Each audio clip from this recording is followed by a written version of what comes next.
Congo Promo TV, votre chaîne multimédia sur YouTube. Restez branchés. Ceux-là n'ont rien à faire au Congo. Le Congo n'a pas commis des génocides au Rwanda, et même ni ailleurs. Ils n'ont pas déporté le problème de leur pays sur notre sol. Mais il y a eu les résistants congolais. Il y a des mouvements, des groupes armés qui ont résisté parce qu'il y avait carence de l'État. Il y avait la faillite de notre armée. Et il y a dans nos territoires des gens qui se sont levés pour lutter, pour résister. Il faut appeler ces gens-là, là où se discute le destin de la nation. Il faut les appeler. Nous avons estimé qu'il fallait les appeler, qu'ils viennent. Certains ont commis des exactions.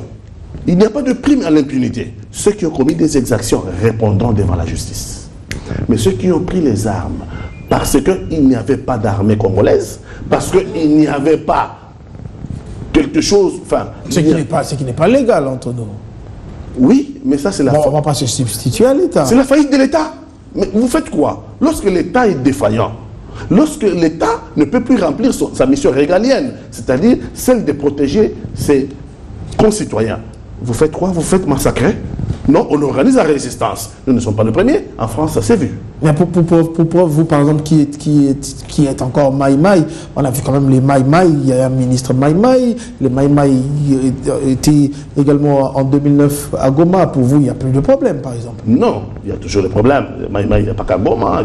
Nous sommes là depuis Sun City, depuis le gouvernement 1+. Vous n'avez plus de problème. Mais le problème n'est pas terminé. Depuis Sun City jusqu'à aujourd'hui, il y a toujours velléité d'agresser notre pays. Si ce n'est pas le Rwanda, c'est l'Ouganda. Si ce n'est pas l'Ouganda, c'est le Burundi. Il y a aussi toujours ces velléités. Donc la résistance ne s'est pas éteinte. Il y a toujours dans certains territoires, notamment à l'est de notre pays, des gens prêts à prendre les armes pour combattre et résister contre les envahisseurs. Et nous avons dit, c'était un préalable, nous avons dit que ces gens-là doivent venir aux concertations. Et aujourd'hui, avant de parler avec Jean-Pierre Kabila, aujourd'hui que le gouvernement a donné sa position, puisque il y a une semaine ou deux, on a vu notamment ceux de l'opposition sortir de la salle, poser des préalables. Aujourd'hui que le gouvernement a donné sa position, quelle est aujourd'hui votre position? Vous allez encore quitter la salle ou vous allez continuer finalement? Ce gouvernement n'est pas crédible. Il dit une chose, fait le contraire, ça ne date pas d'aujourd'hui. Je vous dis que ce matin, nous avons déposé au bureau du Présidium la liste des groupes armés qui doivent être à Kinshasa au plus tard, au début de la semaine prochaine. Okay. Nous avons déposé la liste. Maintenant, le gouvernement peut raconter ce qu'il veut, mais en tout cas, les concertations, ce n'est pas le problème du gouvernement. Le gouvernement a donné sa position, c'était hier. Oui. C'était hier. Aujourd'hui, vous avez déposé. Nous avons déposé les listes parce que c'est pas facile, ces listes-là. Il faut appeler au front, il faut avoir les commandants au front, il faut avoir les noms de leurs délégués. Ça nous a pris un temps, mais nous avons fait ce travail-là. Et nous avons déposé ce matin au Présidium la liste des délégués des groupes armés. Ils doivent impérativement venir aux concertations. Parce que, imaginez, je vais encore m'arrêter là. En tout cas, vraiment une seconde. Voilà. Nous sommes dans la thématique désarmement, démobilisation, réinsertion, ainsi de suite. Vous allez désarmer des gens que vous n'avez pas contactés. Vous allez désarmer des gens de très loin, mais ils vous diront, ce que vous avez fait à Kinshasa ne nous engage pas. Voilà pourquoi nous voulons tous, par principe d'inclusivité, édicté par le chef de l'État lui-même, que tout le monde vienne et nous dise pourquoi vous avez pris les armes. Et désormais, l'État remplira sa mission. Votre résistance doit prendre fin parce que l'État doit reprendre sa mission régalienne. Jean-Pierre Kabila, l'État avait démissionné pour qu'il y ait des groupes armés qui se substituent à l'État. Aujourd'hui, que le gouvernement donne également sa position. Quand je parle du gouvernement, je vois aussi la MP, puisque le gouvernement, c'est la voix aussi de la majorité présidentielle. Votre avis par rapport à ça? Je crois que la position du gouvernement congolais est absolument claire. Nous n'avons pas l'intention de changer quoi que ce soit. Pourquoi? Pour deux raisons. La première, c'est que la démarche de l'opposition est un piège. Ici, autour de cette table, des membres de l'opposition congolaise ont crié haut et fort qu'il était absolument inadmissible de discuter avec les groupes armés. Ici, tout le monde le sait. Pourquoi ça change aujourd'hui? Ils veulent se mettre dans les habits des protecteurs d'une tranche des groupes Maïmaï. Parce qu'il est vrai, il n'y a pas d'hypocrisie à faire là-dessus, que dans les groupes Maïmaï, il faut faire un certain inventaire. Il y a des groupes Maïmaï qui se sont constitués comme groupes résistants.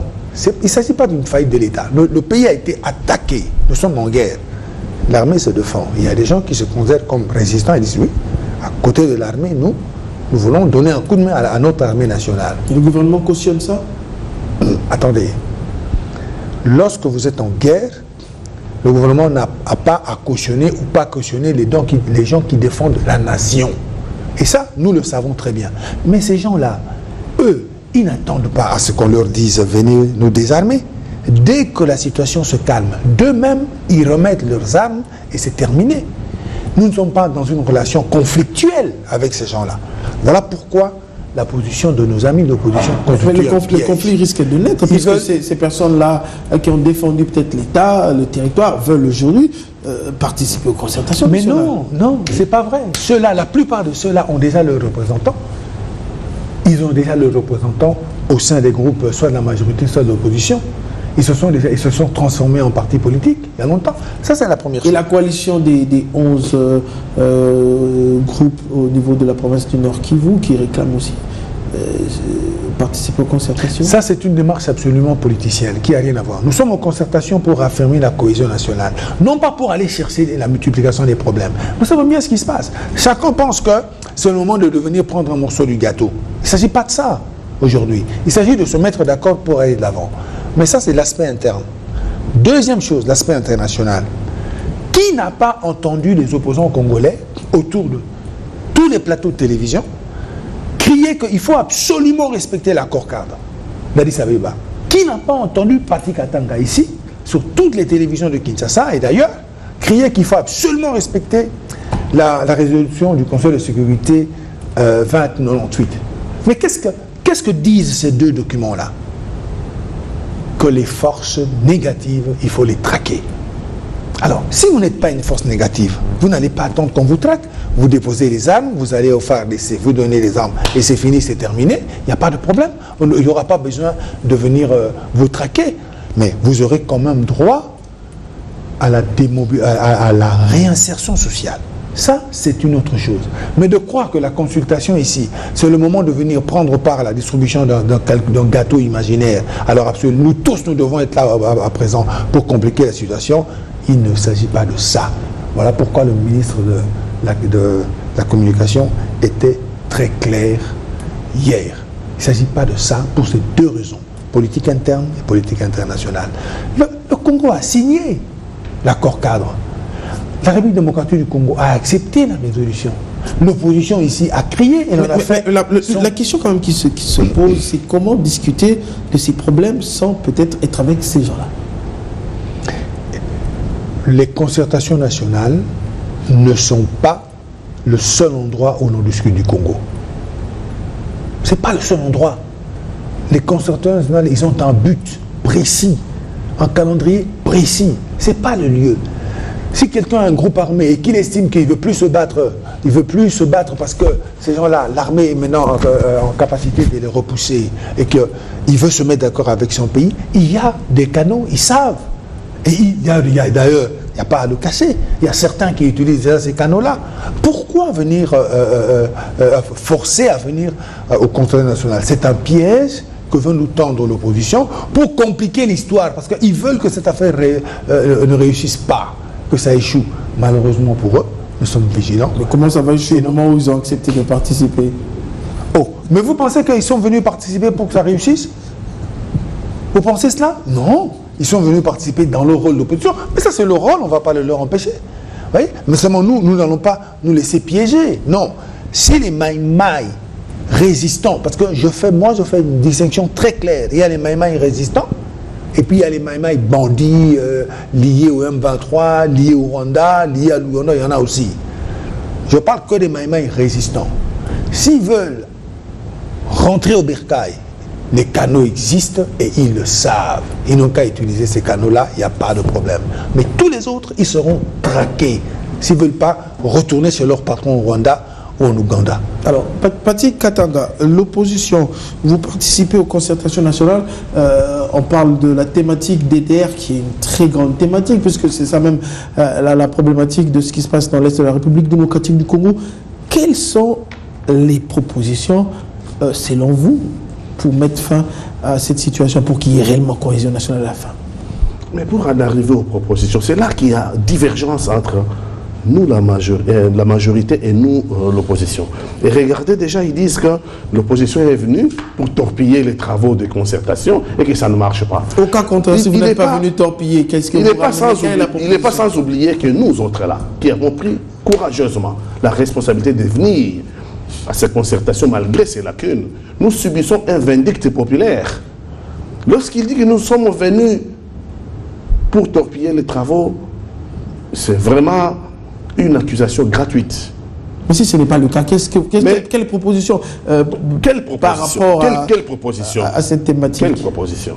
Pour faire une bonne proposition, comme tout médecin, il doit procéder par un bon diagnostic. Si vous n'avez pas un bon diagnostic, mais vous allez prescrire un schéma thérapeutique pour votre malade, pour le cas du médecin, qui ne sera pas un bon schéma thérapeutique. C'est pour ça que nous disons, nous, il faut que les groupes armés arrivent.